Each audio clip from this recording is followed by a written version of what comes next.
North Carolina, 1955. The Ku Klux Klan has just finished their rally, and now they're doing what they've always done, riding through black neighborhoods to terrorize black families who live there. You see, for generations, the local police looked the other way, while the government pretended it wasn't happening. It was just another night in the segregated South, where wearing a white hood meant you could get away with murder. But in Monroe, something different was about to happen. Something that would shake the very foundation of how black Americans fought for their rights. You see, while Dr. Martin Luther King Jr. was preaching nonviolence in Alabama, one man in Monroe looked at these burning crosses, those night riders terrorizing his community, and decided enough is enough. His name was Robert F. Williams, and his story isn't your typical civil rights tale. Robert was a Marine veteran who came home and looked at the terror in his community and did something that nobody thought was possible at the time. He armed his people and organized 60 men, trained them for self-defense, and famously stated, "Nowhere in the annals of history does the record show a people delivered from bondage by patience alone." Considered a hero to many, Robert's stories all started with a simple question. What happens when the oppressed refuse to be victims of the system? Robert was born on February 26, 1925, in a world shaped by the shadows of slavery. His grandparents, who lived under the whip and chain, made sure he would never forget what it meant for him growing up in Monroe. Their stories filled with warnings about what could happen if black people couldn't defend themselves. Robert witnessed this firsthand at the age of 11 when he saw a police officer brutally beat a black woman on Monroe's main street. The officer dragging her bleeding body along the pavement to jail, leaving a trail of blood as her screams echoed across the street. It was a public spectacle meant to remind the black community of their vulnerability and inferiority, the image that could be burned in the young mind of Robert forever. Monroe in 1930 wasn't much different from the world his grandparents knew. It may have been 70 years since the end of slavery, but the chains of oppression still weighed heavy in the air. It still was a prison for black people, just with different chains. White-only signs were plastered across the town back doors, and separate entrances for colored folks. Every sip from a segregated water fountain, every step off the sidewalk when whites passed by. These were daily humiliations and reminders of a system designed to keep black Americans in their place. Then came World War II. And like young black men in the South, Robert saw an opportunity to better his life up north in Detroit, a city where you could make some real money working in the auto factories. But what he found there wasn't just a job, it was an education in resistance. In 1943, the ongoing war created a fierce labor competition between white and black Americans, both struggling to find ways to feed and support their families. Black workers migrated up north by the thousands, drawn by the promise of defense plant jobs. However, Detroit wasn't ready. Housing was scarce. Black families was cramped into small, overcrowded neighborhoods. White workers became fearful of the competition, so they staged walkouts when black employees got promoted. In June of that year, white workers at the Packard plant and the automotive factory in Detroit shut down the entire production line to protest working alongside African Americans. These groups of people were serious about their racism. Detroit had quickly become a power keg of racial tension, and when the spark finally lit, the city exploded into chaos for 5 horrifying days of violence raged through the streets. Robert found himself caught in the middle of all of it, watching as black residents fought off black mobs' violence in a desperate attempt to save themselves. 34 people died in those riots, 25 of them were black, but something else was born in that fire. You see, an elephant raised into adulthood while chained to a chair would think it cannot break free from its bondage. But we all know how mighty the elephant is. The veil of lies had fallen from Robert's eyes, and he realized that submission was not the only option. He could fight, like many young black men of his generation. Robert was drafted into the military service at 1944. But his experience would be different. He was assigned to the Marines branch, a branch that only recently begun accepting African Americans. For a year and a half, Robert served as a private in the segregated Marines. This wasn't just military service. It was a reminder of the contradiction for fighting for democracy abroad while facing segregation in uniform. The discipline, tactical training, and organization skills he learned in the Marines would not go to waste. The war ended, and he returned home to Monroe. The same military experience would shape his approach to defending his community. Robert wasn't alone. He was a part of a generation of black veterans who returned home with new skills and had a deeper determination to fight for their rights. They defended America abroad. Now they would defend their communities at home. When Robert returned to Monroe in 1955, he found the town frozen in time. The same white-only signs, the same daily humiliations, the same terror from the Klan, except now he was seeing it through different eyes. The eyes of a trained Marine who understood the power of violence, and he wasn't alone in 1947. Young Robert married Mabel Robinson, just 16 years old but already a fierce advocate for civil rights. Despite her youth, Mabel had already seen enough injustice to last a lifetime. She grew up watching her own community struggle against segregation. While most civil rights couples preach nonviolence, Robin and Mabel Williams believed in something entirely different: the right of armed self-defense. People like Martin Luther King Jr. and Coretta Scott King, who became the faces of a peaceful resistance and led dozens of nonviolent demonstrations across the South. Robert Williams had seen way too much to put his faith in passive resistance alone. How would this Marine veteran and his young wife transform from peaceful citizens into militant leaders of their community? And what would happen when the radical ideas clashed with the nonviolent mainstream of the civil rights movement? Understanding what the NAACP was supposed to be. It was founded in 1909. The National Association for the Advancement of Colored People emerged in response to the lynchings and racial violence that was sweeping across America. It was created and aiming to fight discrimination through the courts and legislation. Their weapon of choice was lawyers, not guns. Respectability, not resistance. When Robert Williams returned home to Monroe after his time in Detroit and the Marines, he found this town frozen in time with a population of 12,000 people. Monroe had become a stronghold of colonialists. With an estimated 7,500 Klan members, over half the town population were Klan members. Meanwhile, barely creating enough chapters across the country to address the issues affecting the ordinary black citizens in America. The national organization preferred focusing on middle class and professionals like doctors, lawyers, and ministers. The kind of black folks that wouldn't scare the colonial supremacist establishment. Robert saw things differently. When he joined the Monroe NAACP chapter in 1955 and became the president the following year, he brought with him a new radical vision. The people who need the NAACP the most weren't in the courtrooms or the country clubs. He went to the textile mills, where black workers endured daily humiliation for poverty wages. He went to the farms where families still worked the land their grandparents sharecropped. And most importantly, he went to the black veterans. The black veterans like him who had to fight fascism abroad only to face it again at home. The results were transformative under Robert's leadership, and membership expanded dramatically as working men and women with calluses on their hands and battle-hardened spirits joined the fight for their human rights, and their first target was the public library, a taxpayer-funded institution that had to shut its doors to black citizens. This wasn't about books. It was about the fundamental rights to access public resources that black taxpayers helped fund.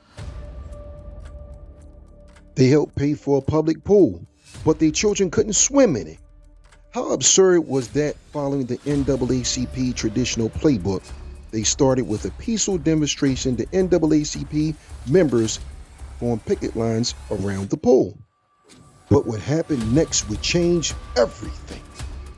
The protesters was met with a hail of gunfire.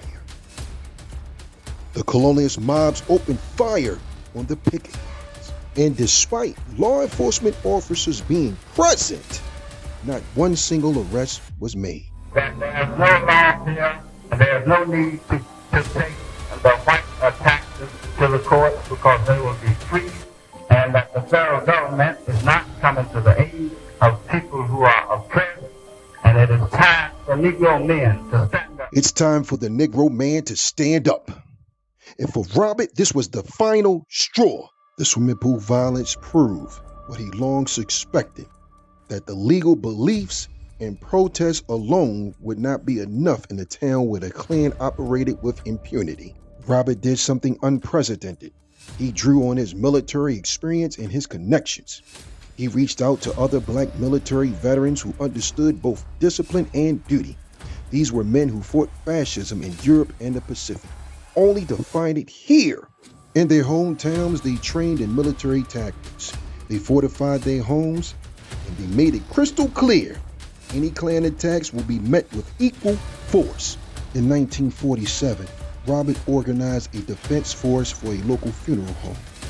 The Ku Klux Klan attacked the funeral home to steal a black man's body that killed a colonialist man in the fight. Those that helped defend the body were among Robert's first recruits. Dr. Perry was not in the 1947 Defense Force. However, he proved to be an integral part of Monroe's NAACP chapter. Dr. Perry, a former soldier just like Williams, Perry became a doctor after serving in the military and was working in a local hospital in Monroe at the time. Dr. Perry became the vice president of the Monroe NAACP chapter and was an essential part of Williams' political development. On October 5, 1957, the Ku Klux Klan assembled a motorcade to ride to Dr. Perry's home. The Ku Klux Klan motorcade included 2 cop cars, and they began shooting wildly at his home to intimidate him. But to their surprise, Williams was fully prepared and had the home barricaded. The members of the Monroe NAACP chapter fired back at the Klansmen, causing them to flee into the night. The city council banned the Ku Klux Klan motorcades the very next day. Robert Franklin Williams wrote a book titled Negroes with Guns, giving his solution to the colonialist racist ideology. And he stated, and I quote, "They consider themselves superior beings and not willing to exchange their superior lives for our inferior ones. They're most vicious and violent when they can practice violence with impunity." Monroe city official passed a city ordinance that banned the Klan rallies from Monroe without special permission from the chief of police. This marks the first time a local government had ever restricted the Klan's activities in Monroe. The message was clear that organized armed resistance have achieved more than decades of peaceful protest. Robert Williams' success came at a price that would get the attention of not just the local authorities, but the FBI as well. Robert's insurance company canceled his car insurance, citing the numerous attacks on his vehicle. Some of his allies began to worry that his methods might provoke even more violent retaliation. Robert's arms defense strategy had gained the black community some measure of protection. The racial injustice in Monroe was about to be exposed through the case of 2 young black boys. On October 1958, a group of children, both black and white, were playing together in Monroe. Now, this kind of scene would raise no eyebrows in most places. However, during the game, a white girl gave 2 black boys an innocent peck on their cheek. The young black boys' names, James Thompson, 9 years old, and Dave Simpson, 7 years old. Now, what happened next would expose the brutal reality of the Southern judicial system. The white girl's mother, upon hearing about the kiss, became enraged. Within hours, the police dragged the 2 elementary school boys from their homes, charging them with an assault for receiving a kiss in a child's game. Let me remind you, the white girl is the one who gave the kiss in the first place. The local courts showed no mercy. These children, one just 7 years old and the other just 9 years old, were sentenced to reform school until they was 21 years of age. A childhood game had earned them a 14-year sentence. These boys were beaten and their parents weren't allowed to visit. For Robert, this solidified everything wrong with the system. Guns could protect them against the Klan, but not against the legal system. He decided to fight the legal system with publicity. Robert launched a media campaign that would make Monroe the front page news across the globe. He organized protests and he made sure everyone knew about the 2 little black boys torn from their families, beaten and imprisoned, all for a childhood kiss. The international response was overwhelming for civil rights. Activists across America rallied to the case. The European newspaper ran scathing editorials, and even Eleanor Roosevelt, the former First Lady, spoke out against this travesty of justice. Under this intense global pressure, the North Carolina's governor was forced to act on the boys' behalf, and the young black boys were finally released and pardoned. However, the state never apologized for its gross actions, and this incident revealed to the world the brutal justice the black citizens of Monroe endure on a daily basis. The kissing case had exposed Monroe's racial injustice to the world. And it also revealed something else: the power of Robert's increasingly militant approach to civil rights. Traditional NAACP leaders might have quietly filed an appeal.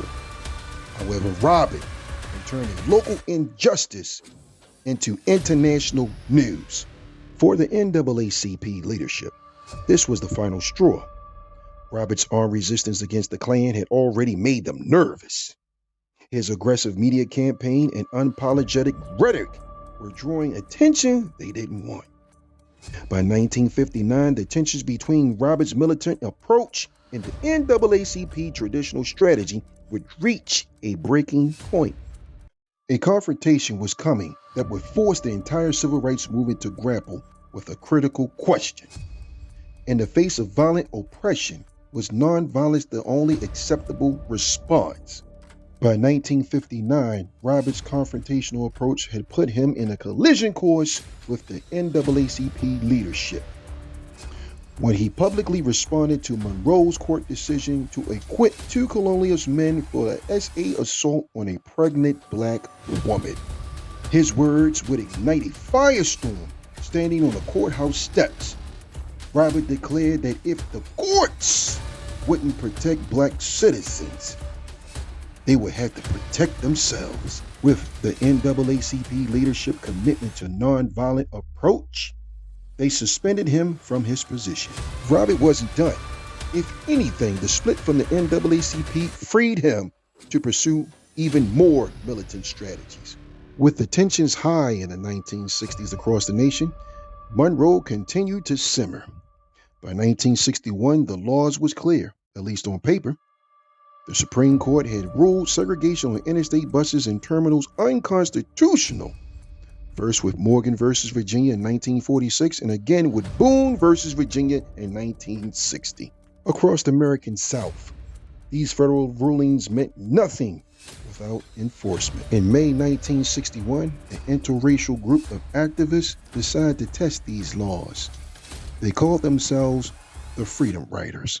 Their mission, deceptively simple: travel on interstate buses through the South, challenge the segregation that the Supreme Court has already declared illegal.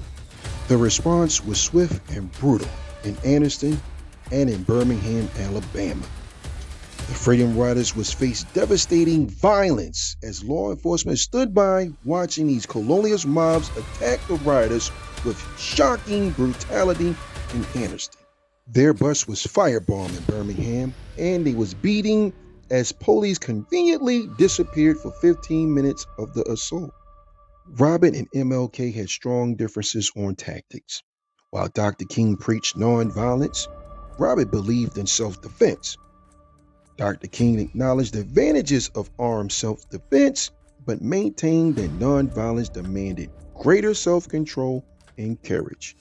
In May 1961, As the Freedom Riders faced brutal violence across the South, Robert took a bold step. He sent Dr. King a direct telegram challenging him to do more than lead from afar. No sincere leader would ask his followers to make a sacrifice that him himself would not endure. You're a phony. If you lack the courage, remove yourself from the vanguard now. It's time for true leaders to take it to the field of battle. It should be noted that MLK was part of the Boule Secret Society, aka Black Gatekeepers. And his mission was to take the steam out of the grassroots movements that were focusing on self-reliance and self-defense. He had several secret meetings with elite rulers like Jacob Rothschild, unbeknownst to Robert at the time.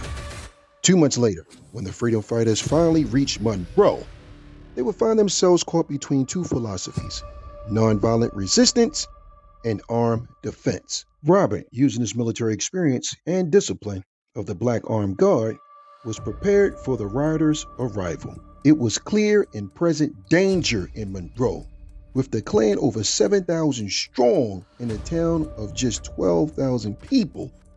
The Klan promised violence if the Freedom Riders came to Monroe. Determined to demonstrate the effectiveness of civil disobedience in challenging segregation laws, they found something unprecedented: a Black community ready to support and defend them. For 2 weeks, the protests continued with hostile colonialist gatherings. The situation became increasingly intense. The riders, recognizing the danger, called for the assistance of the Black Armed Guard. On August 27, 1961, violence erupted when the colonial supremacist mobs attacked the rioters and started chaos in the local neighborhood. A European couple named Bruce and Margaret Stengel unknowingly drove into the midst of the turmoil. Now, this was a test of Robert's principles. Seeing this couple in danger, he rescued them and brought them to his house for safety. What he saw was an act of humanity. The local authorities would create false allegations against him. He called Police Chief Monet in an attempt to negotiate medical care for the Freedom Riders who had been jailed. Chief Monet denied medical treatment for the Freedom Riders, and he stated to Robert, "You'll be hanging from the courthouse square in 30 minutes. This wasn't just a threat in Monroe. It was a real possibility. White police authorities were already working to frame him. Robert's protection of the Stengels was turned into a kidnapping by Monroe's police chief, despite the couple never reporting any abduction after leaving his house. The propaganda was already being manufactured by Monroe's police chief and turned over to the FBI. The Charlotte FBI office issued a national warrant for Robert Williams' arrest, charging him with kidnapping. In addition to death threats by Monroe's chief of police, Robert and his wife Mabel made a decision to leave Monroe, North Carolina.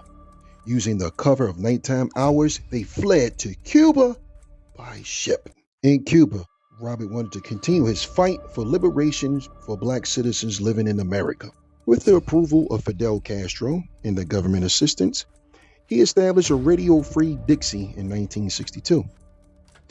This groundbreaking program aired in the U.S. and Canada, featuring jazz and blues with a charismatic criticism of the American government in relation towards the continuous victimization of Black citizens. In that same year, Robert published his seminal work in a book titled Negroes with Guns. The book detailed his experiences with violent racism and his fundamental disagreements with nonviolent groups in the civil rights movement.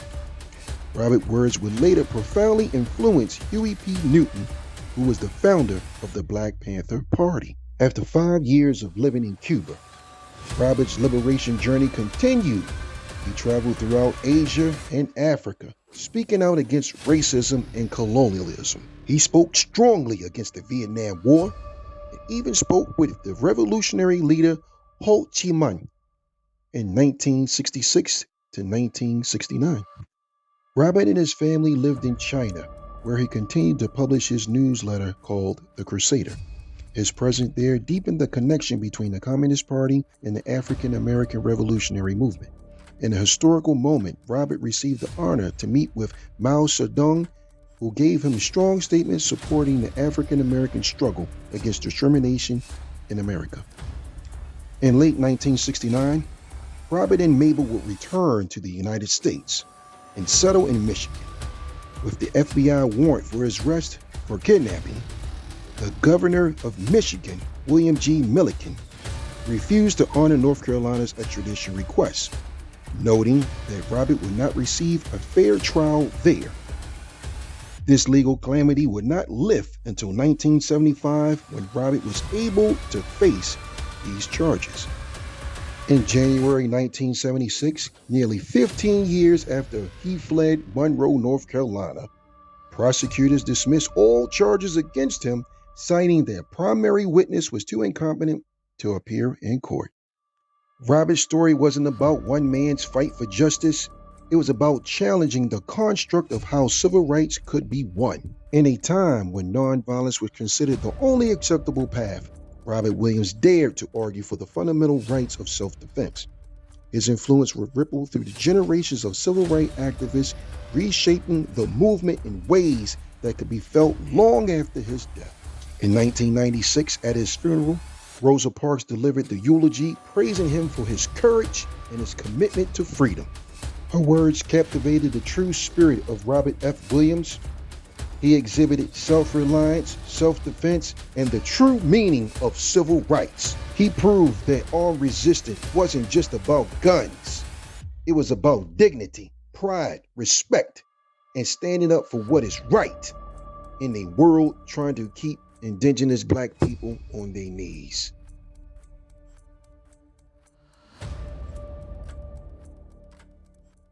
So I'm going to leave you in the manner in which I came, with a universal prayer. In the name of the universal creator of heaven and earth and everything in between, please continue to bless my listeners, their family, their friends, and the true believers for when the day of reckoning takes place. For universal creator, you are all wise and all knowing, and unto you we all shall return. But until then, we give you the praise and glory that's due to you from this life into the hereafter. In the name of the universal creator of heaven and earth and everything in between, in your name we pray that this shall be done. Also, family, get yourself a copy of the Black Universal Creators 100 Laws, Morals, and Precepts. The paperback's available on Amazon, ebooks on Kindle. And for my subscribers and my supporters, you can go to theblackawaken.com and get your discount on ebooks. Again, like and share, reach one, teach one, peace, and take care.